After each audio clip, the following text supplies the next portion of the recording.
नमस्कार मित्रों, अयोध्या दर्पण में आपका स्वागत है। चला गया सौरभ राजपूत, इश्क नचाए जिसको यार, वो फिर नाचे बीच बाजार।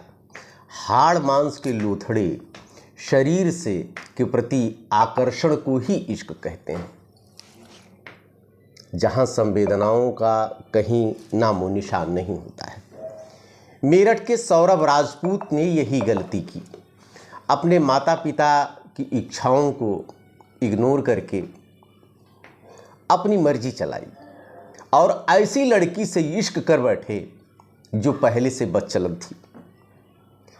मित्रों, कहा जाता है कि पढ़े लिखे लोग बहुत योग्य होते हैं, लेकिन ऐसी बात नहीं। पढ़े लिखे लोग भी बहुत मूर्ख होते हैं। उनको सामाजिक ज्ञान नहीं होता है, सिर्फ किताबी ज्ञान होता है, सैद्धांतिक ज्ञान होता है। वही गलती किया सौरभ राजपूत ने।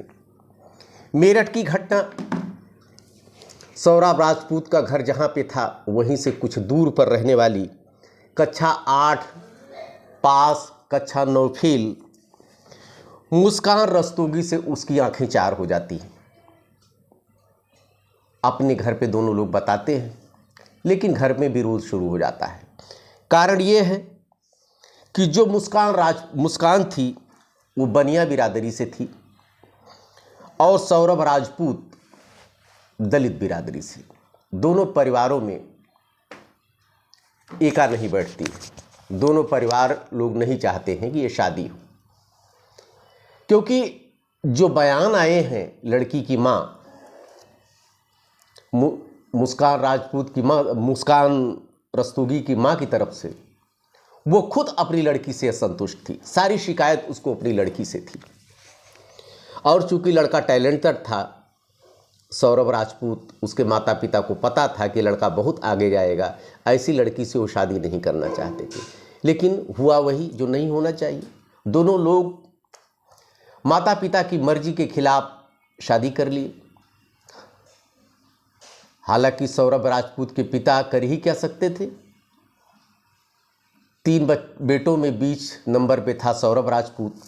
इसको उन्होंने घर से निकाल दिया, संपत्ति से बेदखल कर दिया। फिर भी सौरभ राजपूत ने वही किया जो उनको करना था। वो अलग कमरा लेके अपनी बीबी को रहने लगे। किस्मत ने साथ दिया कि अगली ही साल 2015 में शादी हुई किया इन लोगों ने। 2016 में मर्चेंट नेवी में सेलेक्ट हो गई। लंदन में इनकी पोस्टिंग हुई। अलग कमरा लेके रहने लगे। बीबी को रख नहीं सकते थे। बीबी का वही, आखिर कुत्ता को कितना भी पेट तुम भर दो, पत्तल तो चाटेगा ही चाटेगा। इनकी बीबी जो मुस्कान थी वो घर पे अकेली रहने लगी। इसी दौरान एक बच्ची भी पैदा हो गई 16 में। सौरभ राजपूत जो है लंदन में नौकरी करते, 2-3 महीने के लिए मुश्किल से आते घर। बीबी को समय नहीं दे पाते थे, लेकिन बीबी को तो वासना का भूत चढ़ा था। उसके तो शरीर में आग लगी थी। उसको अपनी वासना की पूर्ति के लिए कोई ज़रूरत, आवश्यकता थी। वैसे भी एक आकर्षण के तहत, जो आज का प्यार है आकर्षण है। वो माता पिता जो जीवन भर आपको पाले पोसे, 18-20 साल 24 साल तक, आप एक झटके से उनकी सारी संवेदनाओं को तोड़ देते हैं, भाई को छोड़ देते हैं और ऐसी लड़की से या ऐसे लड़के से आप प्यार कर बैठते हैं जिससे आप कभी मिले नहीं। 6वें महीने में कैसा प्यार आपका चर्रा गया एकदम से। तो 3 महीने के लिए उनको समय मिलता था। इधर इसको शरीर में आग लगी थी। इसने अपनी वासना की भूख को मिटाने के लिए अपनी बच्ची को जहाँ स्कूल छोड़ने जाते थे, रास्ते में ही साहिल शुक्ला से मुलाकात होती थी। गंजेड़ी आदमी साहिल शुक्ला, कहते तो हैं सीए किया था। उसने सब जवाब दिखाया, देखने में स्मार्ट था, लेकिन जैसा फोटो लग रहा है पूरा गंजेड़ी नजर आ रहा हो। अपने जाल में फंसा लिया मुस्कान को। मुस्कान की इच्छाओं को पूरी करने लगा। दोनों लोग घुल मिल गए। और जब वो तो लंदन में था ही, अपने घर भी बुलाने लगी मुस्कान राजपूत। दोनों लोग अपनी वासना शांत करते। एक दिन मकान मालिक ने पकड़ भी लिया।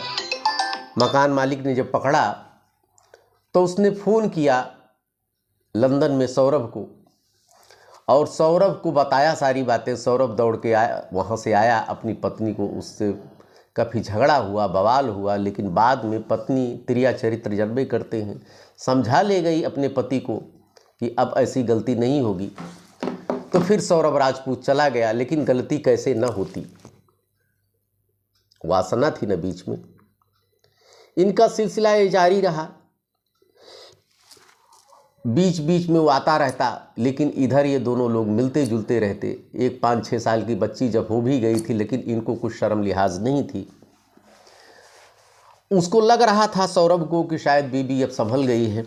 अभी 24 फरवरी को वो छुट्टी लेकर आया, चूँकि 25 फरवरी को उसकी पत्नी का जन्मदिन था, पत्नी को बहुत प्यार करता था। उसके बाद 28 फरवरी को उसकी बच्ची का जन्मदिन था, 24 फरवरी को आता है। दोनों लोग अभी डांस का देखिए फ़ोटो वायरल हो रहा है। ऐसा पता ही नहीं था कि यही पत्नी हमारे लिए एक दिन काल बन जाएगी। 25 फरवरी को अपनी पत्नी का जन्मदिन मनाता है, 28 फरवरी को अपनी बिटिया का जन्मदिन मनाता है। 4-5 दिन रहता है, लेकिन इस दौरान अपने प्रेमी से नहीं मिल पाती है, बहुत परेशान हो जाती है। चुपके से समय निकाल के अपने प्रेमी से मिलती है और कहती है, ये तो हमारे हम आप के बीच में अड़चन पैदा कर रहे हैं, और लग रहा अब यहीं पर रहेंगे ही। ये इनका इरादा है कि नौकरी छोड़कर यहीं पर कुछ काम करेंगे, इनको ठिकाने लगाना पड़ेगा, तभी हम दो लोग मिल पाएंगे। साहिल भी गजेड़ी था, लंपट, अपनी प्रेमिका के बात में आ गया। ये हुआ कि इनको रास्ते से हटाया जाए, और 4 मार्च को कुछ नशीली दवाएं खिलाती, न खाने में नशीली दवाएं खिलाती है। शाम को 8 बजे मुस्कान बेसुध होकर सोने लगता है, खंजर लेके आती है, एक चाकू लेके आती है, उसके सीने पे चढ़ जाती है, उसका मर्डर कर देती है। साहिल भी उस समय था साथ में, चुपके से बुला लेती है। दोनों लोग मिलकर मर्डर करने के बाद अब मामला था लाश को ठिकाने लगाने के लिए। तो लाश को दोनों ठिकाने कैसे लगाते थे, बाहर सीसीटीवी कैमरे लगे थे। सीसीटीवी कैमरे से बचाव के लिए गई मुस्कान एक ड्रम खरीद के लाई। ड्रम खरीद के पहले से सुबह गई, ड्रम खरीद के लाई, रात भर लाश वैसे रही। उसके बाद लाश के कई टुकड़े किए, लाश को उसी ड्रम में भरा गया। उसके बाद सीमेंट से उसको पैक कर दिया गया। उसके बाद दोनों लोग हनीमून मनाने के लिए शिमला निकल जाते हैं। अपनी छोटी सी बच्ची थी, उसने अपनी मम्मी के घर छोड़ दिया था। हालांकि माँ को विश्वास नहीं था। 10-12 दिन लोग शिमला पे जाते। इधर सौरभ राजपूत के घर वाले, परिवार वाले और भी सगे संबंधी जो भी फ़ोन करते, उसको साहिल अटेंड करता, उसको काट देता। 5-6 लाख रुपए भी थे उसके अकाउंट में। वहीं से मम्मी को अपने फ़ोन करती है कि मम्मी ये पैसे कैसे निकलेंगे? तो कहिस क्या है, सौरभ साथ में नहीं है क्या? उसको कुछ शंका हो गई, बार बार यही पूछती, पैसा निकालना चाह रही थी।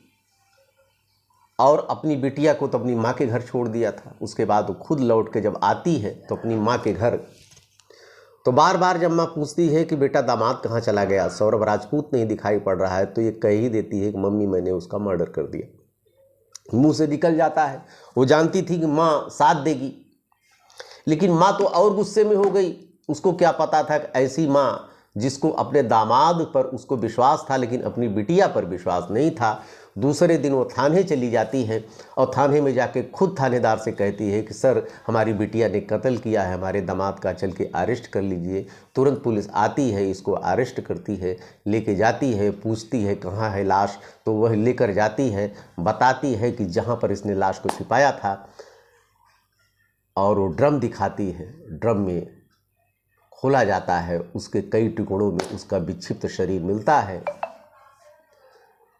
उसके बाद इनकी माँ खुद अपनी बिटिया के लिए फांसी की मांग कर रही है। धन्य है ऐसी माँ, धन्य है ऐसे पिता।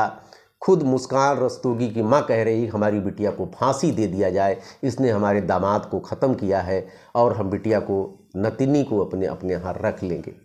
मित्रों, जब भी माता पिता को इग्नोर करके माता पिता की इच्छाओं का ख्याल आप नहीं रखेंगे, अपनी मर्जी से आप शादी विवाह करेंगे, वेस्टर्न कल्चर कितना भी अपना लें, लेकिन जब माता पिता का अभी भी बहुत बड़ा महत्व है, बिना उनके एक कद जब भी हम कोई निर्णय लेते हैं तो इस तरह का खामियाजा हमको भुगतना पड़ता है, जिस तरह से सौरभ राजपूत को भुगतना पड़ा।